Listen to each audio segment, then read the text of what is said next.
D'abord, je peux dire que ces formations que nous organisons rentrent dans le cadre de l'exécution de notre plan d'action de l'année 2024. Et un plan d'action dans lequel les axes principaux sont principalement l'organisation de la Coupe d'Afrique des académies et centres de formation de football que nous organisons sous la houlette avec la LAF, la Ligue africaine des académies de football. Dans ce cadre, nous faisons une tournée pour recycler les encadreurs et les entraîneurs qui aujourd'hui sont les formateurs de nos enfants qui sont dans nos centres de formation. C'est de leur donner de nouveaux moyens, les nouvelles techniques de formation des enfants, afin que nous puissions au mieux préparer nos jeunes pour cette compétition qui vient en août 2024.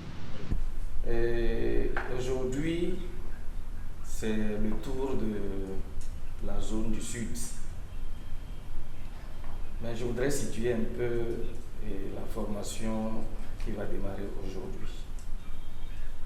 Après l'Assemblée générale de la LAF, que le Togo a abrité en janvier passé, le temps est donné à partir de cette assemblée pour l'organisation de la Coupe d'Afrique des centres de formation et des académies de football, qui aura lieu en août prochain, du 15 au 23. Et donc, on ne va pas attendre les derniers moments pour faire la détection. Je nous souhaite une bonne formation et surtout, au moment de la détection, que vous nous envoyez des jeunes capables de représenter le Togo. Pour finir, en ce qui concerne la détection qui aura lieu le samedi, il faudra vraiment respecter les âges et surtout les enfants qui ne vont pas nous créer des soucis en termes de documentation. Vous savez, souvent, on se trompe parce que tel a le talent, on le prend au dernier moment, on n'a pas les papiers requis pour pouvoir se mettre dans les rangs. Et donc, chacun au retour dans son académie devra scrupuleusement respecter ces données-là pour nous faciliter la tâche. L'ITOCAF a bien voulu organiser cette rencontre pour pouvoir donner certains outils techniques à ces éducateurs parce qu'ils auront à faire une détection de talent pour former une équipe nationale de la l'ITOCAF qui va représenter le Togo prochainement dans la compétition de la CAF des centres de football. Je crois que ça a été déjà fait à Kara. Et je remercie au passage le président de l'ITOCAF qui a mis ces moyens-là pour qu'on puisse atteindre ces objectifs.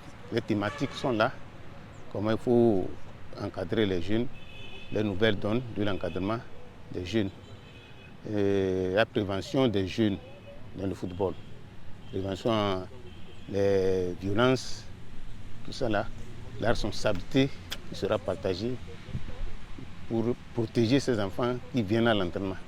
On va en parler et nous allons aussi donner des critères sur lesquels il faut détecter les talents et sélectionner. Maintenant, il faut aussi parler de leur rôle, quel est vraiment leur rôle. Ils sont quoi face à ces enfants-là? Qu'est-ce qu'ils peuvent donner à ces enfants? Est-ce que les enfants seront sûrs quand ils viennent à l'entraînement qu'en allant au terrain, le coach est là, je compte avec lui pour ma protection? Voilà, donc il y a beaucoup de trucs qu'on va parler en peu de temps.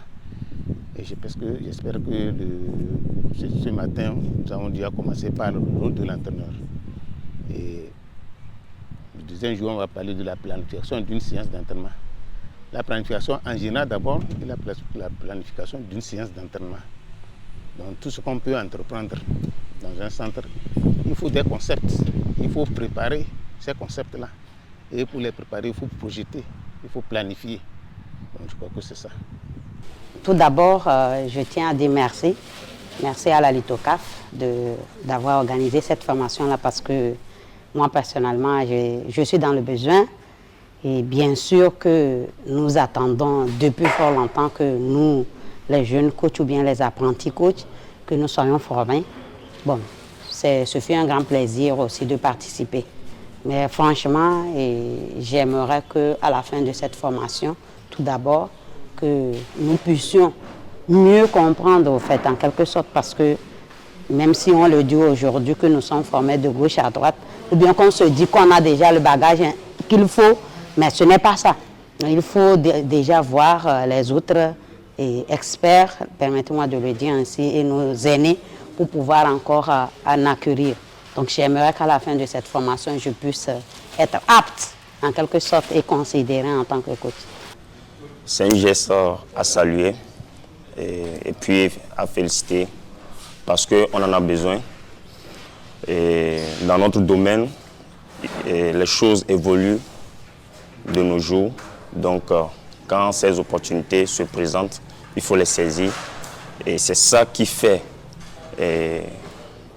d'un coach un grand coach. Qu'est-ce que vous attendez à la fin de la formation? Ouais, c'est pour acquérir d'autres connaissances, pour enrichir mes bagages.